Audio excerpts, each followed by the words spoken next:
What's up, Infected, and welcome to the Quarantine. Today I'm going to be taking a look at a game by the name of Alicematic Heroes from Japanime Games. So what is Alicematic Heroes?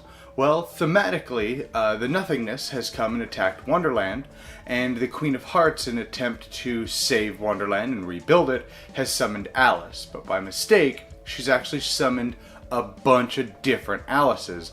And an Alice, apparently, is a very powerful dreamer that has a lot of power in Wonderland. So, all of these Alices have went off and joined their own factions, such as the Mad Hatter, Humpty Dumpty, or the Cheshire Cat, and they form their own factions. And the Queen of Hearts, rather than cracking down on them, decides that whoever controls the land and whoever can control the most land will unite Wonderland. Mechanically, this is a card-driven area control game, where every turn you will be summoning a new Alice, or just commoners, in order to grant you special abilities, and then allow you to spread on the map.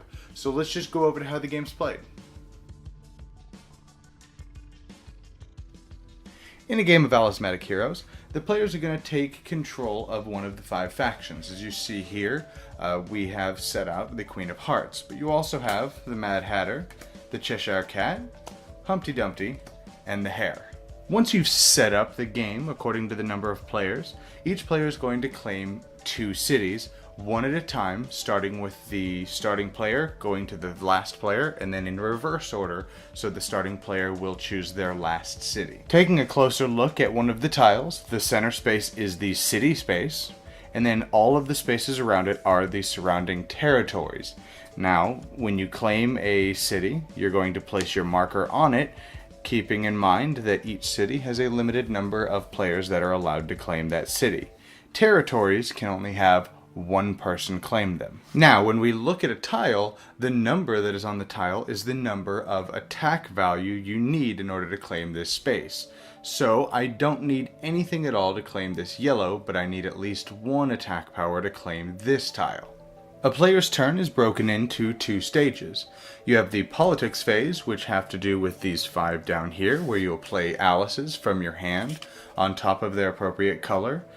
And then you have the invasion phase, where you will actually invade a territory or city that is adjacent to a city you control. Now, when we look at the 5 actions here, they can be summed up as red being attack power, yellow being summoning power, green being movement, blue being the ability to draw cards, and then white being bonus victory points.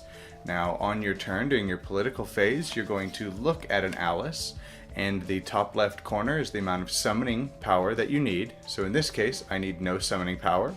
I have nothing on yellow, that means I can summon this. However, if I wanted to summon this card, it requires 5 summoning.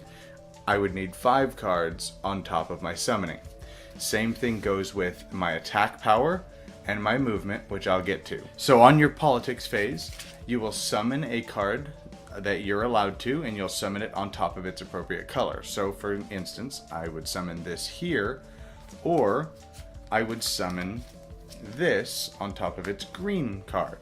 Now onto the invasion phase, where you will take control of a location that is either adjacent to a city you control already, and keep in mind city, not territory, or you can invade any territory that is a number of spaces equal to the number of green cards that you have.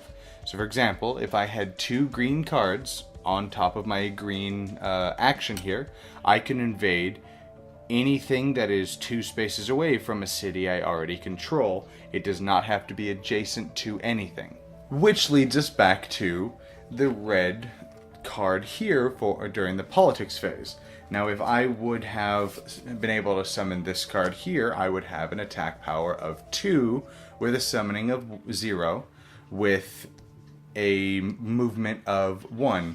Now, this is actually called food. Then, once I have claimed a space, for example, I've claimed this red space, then you will gain whatever the benefit that color gives you. For example, red will give you these red tokens, yellow will give you these yellow tokens, and green will give you these tokens, the green tokens. Now, these are all temporary versions of what you see down here. You're going to get a number of these tokens equal to the number of cards that you have on this space. So for example, if I had 3 red cards on here and I attacked this space here, even though it has 0 red, I would then get 3 red temporary tokens that I can spend to temporarily boost my attack power. Now the same thing goes for yellow and green. However, blue, you would draw cards equal to the number of blue. And you would also gain free victory points over here equal to the number of white cards. Now why is that important? Well, because if you play a card face up on one of these 5 actions here, you do not draw more cards. You will continue to run out of cards. However, if you play a card face down as a commoner, it can be played on any of the 5 action spaces, and it counts for that color. So for example, I would now have 2 red because I have a commoner and a Jet Alice on here. So when you drop a commoner down, you will draw a single card and put it into your hand. So it allows you to get rid of some Alices maybe you don't need and replenish your hand. But the more efficient way to do it is to add blue cards to the blue action and conquer blue locations. Now if a player wishes to attack a location that they can't physically attack due to limited attack power, you can place the location under attack, which allows you to place your marker with the crossed swords face up. And now what that does is any future round, a player, instead of invading somebody, can instead flip that space to then conquer it regardless of the amount of attack power required. However, it wastes an entire turn to do so. However, players cannot take territory away from each other if they are connected to a city, as you see here. However, if I had this here, this would be vulnerable because it is not connected to a city. However, it can also be taken if I have it under attack, such as this, even if it is connected. If a player can outright take this from me, then it is theirs. This is going to go on for 14 rounds, at which time you're going to take each tile, and whoever has the most locations on each tile is going to score points. You're going to do that for each tile, and majority control on each tile is going to get additional victory points. Then, for each of the 5 locations or actions down here at the bottom, for each player that has a face-up Alice, whoever has the most is going to score additional victory points. Ties, both players would get it. So in this case, I have 1 face-up Alice, 1 face-up Alice, 1, 1, and 0. So if I had the most, then I would get all of these victory points. Now, everything I've just explained can always be broken and or bent by the different Alices in the game. They all come with very unique and very special powers. Now the ones I'm showing here, of course not all of them, but they all allow you to do special abilities and bend and break the rules in various ways. Alright, Alicematic Heroes. Well, when I first got Alicematic Heroes, I did an unboxing for it. If you haven't seen that, I definitely recommend check that out first and foremost. But I unboxed everything and all the components are pretty well done. The cardboard's really thick. The card stock is pretty decent card stock. The artwork in it's great. It's very colorful, very bright. It feels very Alice in Wonderland-y. And I'm talking more like the Disney Alice in Wonderland, not the terrible ones with Johnny Depp. But, you know, everything pops. It's very pretty, very bright. But how is the gameplay? Well, the gameplay for Alicematic Heroes is interesting and pretty unique. Now, when you first learn this game, there's a lot that you're going to need to know right out of the gates because you only get 14 turns in this game. After 14 turns, it's game over. So every turn matters. Every turn counts. So there's not a good, well, your first few turns could be a learning turn because you're going to be really far behind at that point. So once you've learned the game and you've wrapped your head kind of how everything works, the gameplay is fantastic. I absolutely loved this game. Now, how those 5 action cards work, where you only get to play 1 card down on top of one of these 5 actions. And those 5 actions are going to affect how you're going to invade later. So, for example, if you have 0 on your red card that allows you to increase your attack power, of course, you're only really going to be able to attack the zeros around you unless you want to take an entire turn to take a territory, which may work depending on what your strategy is. But then you have another decision on your hands. Maybe the only 0 around you is a blue, but you don't have any blue cards in your blue action, so you're not going to get anything for doing that. So maybe do you attack the one yellow or something? Maybe something you have a card on, but then waste a turn to put it under attack and then take it the next round. And it winds up having these really interesting dynamics to it, I think is the right way to put it, where doesn't seem to be any winning strategy.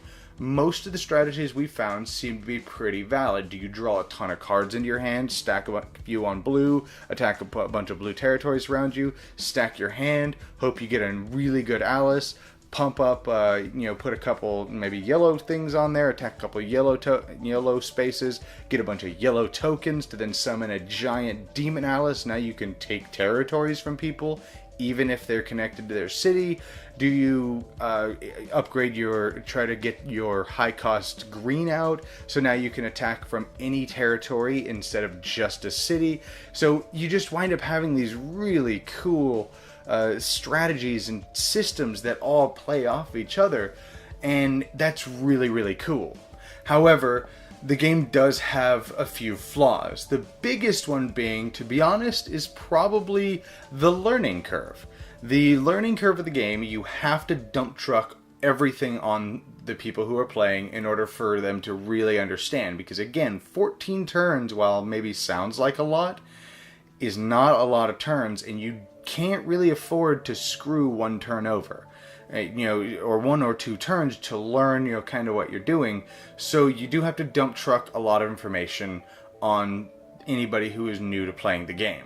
Another, I guess you could call it flaw, not really a flaw, just something I want to make known, is the fact that how attacking and getting those bonuses work. While a really, really cool system, it's a bit much to wrap your head around.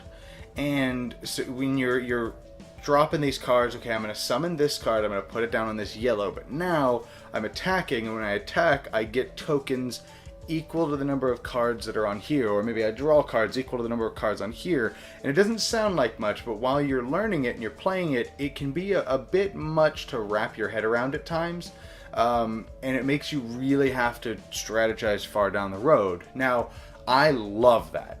But if you're not really into games where you have to think very far ahead, and you have to think ahead, you have to strategize, and you kind of have to know what you're going to be doing turn one, that may turn some people off. Another minor flaw that we had is some of the components. While all of the components are really nice, the cardboard again is very thick, the cardstock's really well done, the markers that you use to mark your territories, in my opinion, probably could have been a little better. Now, a lot of the time, especially the under attack and the not under attack, the ones where you claim it, that could be a bit difficult at times to see, or maybe you'd forget about it.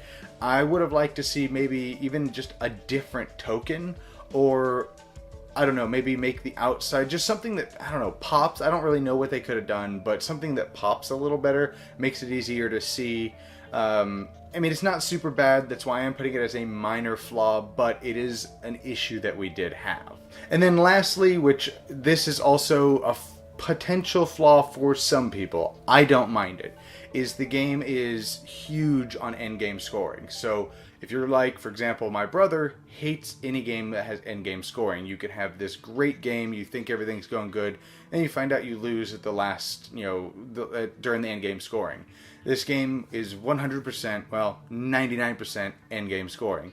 You can rack up tons of points through, of course, the white card and putting a lot of things on it, but most of your points are going to come from endgame scoring and, having control over the most territories on each hex. I don't find that as a flaw, but it's something I do want to make known because a lot of people may have a problem with that. But overall, yeah, I definitely recommend Alicematic Heroes if you like area control games and you like ones that are very thinky and have, a very neat card-driven kind of mechanic behind it. I definitely recommend picking up Alicematic Heroes. It is a great, fun little game. Artwork is beautiful, while inconsistent. Very beautiful artwork, the very bright, vibrant, and a really neat theme. So yeah, I definitely recommend Alicematic Heroes. Anyways, I hope you enjoyed the video, and I'll see you guys next time in the Quarantine.